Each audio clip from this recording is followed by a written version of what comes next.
don't know why I'm writing this, but I feel like I just have to. No one believes me anyway. My family has owned a lake house for generations, and I'm talking about for at least 100 years of my family's history. Both my parents were laid off, leaving us struggling in all financial aspects, confused and upset that we would be moving once again. We asked why this is the first time we've ever heard of this house. Our time there wasn't long, nor was it all that memorable. Constant nagging from our parents to stay out of the woods. Late at night, I would hear these annoying sirens blasting through the woods. My dad was luckily able to find a new job, and we moved out almost immediately as he got hired. Fast forward 11 years. I just graduated college and was feeling good. I wanted to celebrate, so after a quick group meeting, we decided that the old lake house should be the location for our last college weekend bender.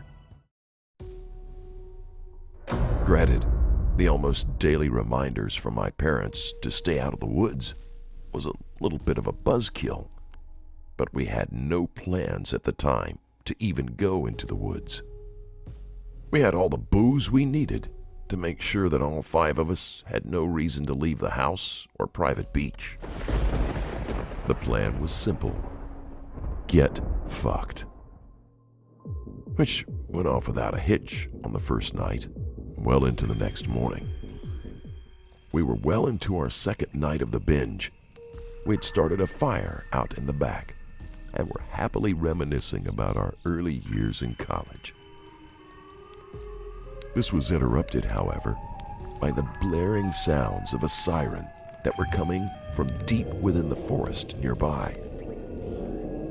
I tried to explain that it was just a military base nearby, but after a quick search online, my buddies showed me there was no such base.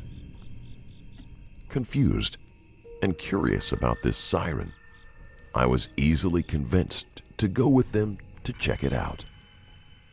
I did tell them that my parents were insistent upon us not going in the woods, but this only slowed us down for a bit.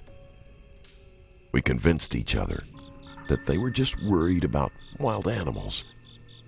We all grabbed something to defend ourselves in case an animal did decide to attack. I managed to find my dad's rifle he kept in the house. I wasn't even sure if this thing would even fire.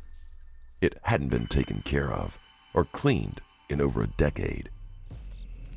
We then set out with our makeshift arsenal and our phones, which we used for our flashlights. We walked for what seemed to be forever, following the sound of the siren that at times felt as if it was moving away from us. Blindly we followed it until about an hour in, while annoyed and tired, decided to give up. But almost as soon as we turned around, the siren stopped. All that was left was the eerie, oh so eerie silence. I mean, there was nothing. No crickets, no normal wildlife sounds at all. Only the sounds of our breaths and our footsteps filled our ears. The silence got to us, causing us to just ramble on about pointless subjects on our way back. Randomly, almost as if a switch flipped on, the sounds of wildlife filled the area. However, something seemed off. It seemed to be too loud, as if they were amplified, and they all seemed to be coming from the same direction as the siren was originating. All of us were more than just uneasy and felt the need to run. A couple of guys tried to make a joke and laugh at the uneasiness, but the air still seemed to be heavy around us. We must have been jogging for about 5 minutes before a deafening, no, a crippling siren started to blast. But this time, the sound was coming from in front of us.